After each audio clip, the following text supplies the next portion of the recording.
মাসুদ কামাল, এর আগে উপদেষ্টা আসিফ মাহমুদ সজীব ভুঁইয়ার এর বিষয়ে যে আসলে পাবলিকলি তিনি ক্ষমা চেয়েছেন এবং লাইসেন্সটি বাতিল করেছেন, এই ধরনের অ্যাপ্রোচ পজিটিভ অ্যাটিটিউড হিসেবে দেখেন কিনা আপনি?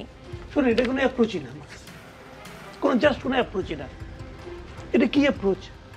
চুরি করে ধরা খাইছে হাতে নাতে, এখন করে আমি ক্ষমা চাই, এটা কোনো অ্যাপ্রোচ হলো? উনি চুরি করেছেন, এটা অপরাধ করেছেন, অপরাধের শাস্তি হবে, সোজা লাভ তো, এ না আর কোনো লাভ নাই তো। উনি ক্ষমা চাইছেন, মহান ব্যক্তি ক্ষমা চাইছেন, দেশ ধন্য হয়ে গেছে, জুলকারনাইন সাহেব খুশি হয়েছে, আমি খুশি হই নাই। জুলকারনাইন সাহেব তো আগেই বললো ওনার সঙ্গে তার পার্সোনাল একটা সম্পর্ক, পার্সোনাল সম্পর্ক কারণ উনি বরং ওনাকে এক ধরনের ছাড় দেওয়ার চেষ্টা করতেছেন। উনি ক্ষমা চাইছেন, উনি কি কারণে ক্ষমা চাইবেন?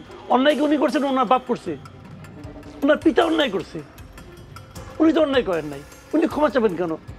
বাপের এই পুত্রের ক্ষমা চাইলে ক্ষমা হয়? আল্লাহর কাছে হবে?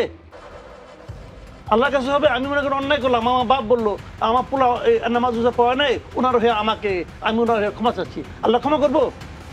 করবে ভাই? করবে না তো। পিতার হয়ে পুত্রকে ক্ষমা চায়, কোনো অধিকারই তো নাই। বিষয়টা হলো কি, ওই ভদ্রলোক একটা হাই স্কুলের টিচার, হেডমাস্টার। দেখেন, আমি কতগুলো পয়েন্ট বলি আপনাকে, এগুলো মাথায় রাখতে হবে। আমরা করে কি প্রথমে ধরে নিই উনি একজন মহান ব্যক্তি, অতএব মহান ব্যক্তি আমার কাছে ক্ষমা চাইছে, অতএব আমি ধন্য হয়ে গেছি। নো, উনি মহান ব্যক্তি না, উনি আমার সেবা করার জন্য দায়িত্ব নিয়ে ওখানে গিয়েছেন, আমার সেবা করার দায়িত্ব নিয়ে ওখানে গিয়েছেন। উনি আমার কাছে মহান ব্যক্তি, আমি ওনার কাছে মহান ব্যক্তি যে আমি ওনাকে সেবা করার দায়িত্ব দিয়েছি।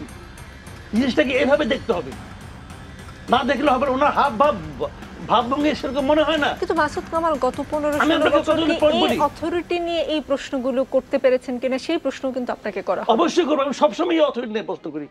আমি আওয়ামী লীগের আমলে এই প্রশ্ন নিয়ে করতাম, আমি আওয়ামী লীগের মন্ত্রীতে বলতাম আপনি মাননীয় মন্ত্রী না, আপনি আমাদের সেবক, আপনি আমার সেবা করার প্রতিশ্রুতি দিয়েছেন, কেবল অঙ্গীকার করেছেন, তারপর আপনি ওখানে গিয়েছেন। আপনাকে তো আমি প্রশ্ন করব, আমাদেরকে শেখানো হয়েছে এইভাবে প্রশ্ন করে না, মাননীয় মন্ত্রী বলো। No, this is not right. যাই হোক, আমি যেটা বলি আপনাকে, জুলকারনাইন স্যার কথাগুলো বলেছেন, ওনাকে আমি খুব পছন্দ করি পার্সোনালি। উনি খুবই ইথিক্যাল মানে পয়েন্টে কথা বলেন, কাজ করেন। কিন্তু এক্ষেত্রে ওনার যে আসিফ মাহমুদের প্রতি এক ধরনের স্বজনপ্রীতি আছে, এক ধরনের আপত্ত স্নেহ কাজ করে, এটা আমি টের পেয়েছি আজকে যখন উনি বললেন যে আসিফ মাহমুদের এটার মাধ্যমে একটা নতুন ধরনের উদাহরণ তো তৈরি করেছেন, আসিফের কাজ প্রশংসনীয়। নো, আমি তা মনে করি না। আপনি কি ওই জায়গাটায় ক্রেডিট দিবেন না যে আসিফের সাথে তার পার্সোনাল রিলেশনের পরেও আসিফ মাহমুদ সজীব ভুঁইয়ার পিতা একটি লাইসেন্স নিয়েছে যেটা কনফ্লিক্ট অফ ইন্টারেস্ট হয়, সেটা তিনি প্রকাশ করেছেন? কার? জুলকারনাইন সাহেব। না, জুলকারনাইন সাহেব, আমি তো বললাম তো, ওনাকে আমি খুবই প্রফেশনাল জার্নালিস্ট মনে করি। উনি সবই ঠিক আছে, যা যা করেছেন সব ঠিক আছে, সব পছন্দ করেছেন। কিন্তু সবশেষে যেটা বললেন যে আসিফের এই কাজটা প্রশংসনীয়, আসিফ একটা নতুন নমুনা তৈরি করেছে, এই জায়গাটাতে আমার মনে হয়েছে উনি আসিফকে এক ধরনের ছাড় দেওয়ার চেষ্টা করছেন। আমি তো মনে করি না। আপনি দেখেন, একটা স্কুলের হেডমাস্টার, উনি বোঝেন না যে কনফ্লিক্ট অফ ইন্টারেস্ট কি, এর যে ভয়াবহ তথ্য কি হতে পারে। উনি তো স্কুলের, উনি তো সবচেয়ে আগে বুঝবেন, কারণ ওনার পুত্র ওই স্কুলের স্টুডেন্ট হতে পারে। তো তার যখন খাতাটা উনি দেখবেন, উনি টের পাবেন না যে কনফ্লিক্ট অফ ইন্টারেস্ট কি বলে। তো উনি দিলে সবার আগে বুঝবেন, বুঝে উনি আমাদেরকে বোঝাবেন এটা হলো কনফ্লিক্ট অফ ইন্টারেস্ট। দেখেন, যদি বিষয়টা প্রকাশ না পেত তাহলে কি হতো? কোনো আলোচনাই হতো না, আসিফ মাহমুদ এই স্ট্যাটাসও দিতেন না। কি বলা হয়েছে, ওনার বাবা কি বলেছে, বাবা কি কথা উনি বলেছেন যে একজন ঠিকাদার কাজ পাওয়ার সুবিধার্থে ওনাকে ভুল বুঝিয়ে এই লাইসেন্সটা করিয়েছে বলেছেন। তো অর্থটা কি? অর্থটা হলো ওই ঠিকাদার কাজ পেত না, ওর বাপকে সামনে নিয়ে গেছে ঢাল হিসাবে, এটা দেখে ইঞ্জিনিয়ার তাকে কাজ দিয়ে দিবে, তারপরে কাজটা যেন যেনতেনভাবে করবে, কাজটা করবে, ওইভাবে ইন্সপেকশনও হবে না, বিল পাইতেও কোনো সমস্যা হবে না, এই সবগুলি স্টেপ হবে, আর তার কিছুই আসিফ মাহমুদ জানবেন না। এটা হয় না। আর একটা কথা বলি, ওনার বাবা কি ওই এলাকায় এর আগেও আমি নিজে দেখেছি সেই ভিডিও, উনি একটা ভিডিওতে বলেন নাই যে আমার ছেলে দেশের সবচেয়ে পাওয়ারফুল মিনিস্ট্রিতে আছে, আমার ছেলে এই এলাকায় মসজিদের জন্য 3টা মসজিদের জন্য 10 লাখ টাকা দিছে। এটা ভিডিও আমি নিজে দেখছি।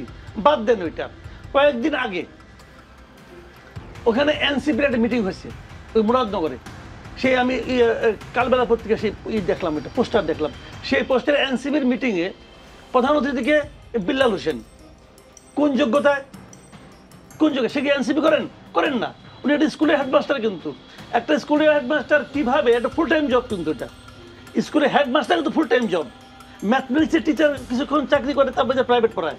হেডমাস্টার ধরে ভাই পুরো স্কুল ওনার দায়িত্বে, কিন্তু উনি গেছে ঠিকাদারি করতে। এইগুলো পাবলিকে যাক, যে বলছিলাম এনসিপির মিটিংয়ে উনি গেছেন হলো চিফ গেস্ট হয়ে।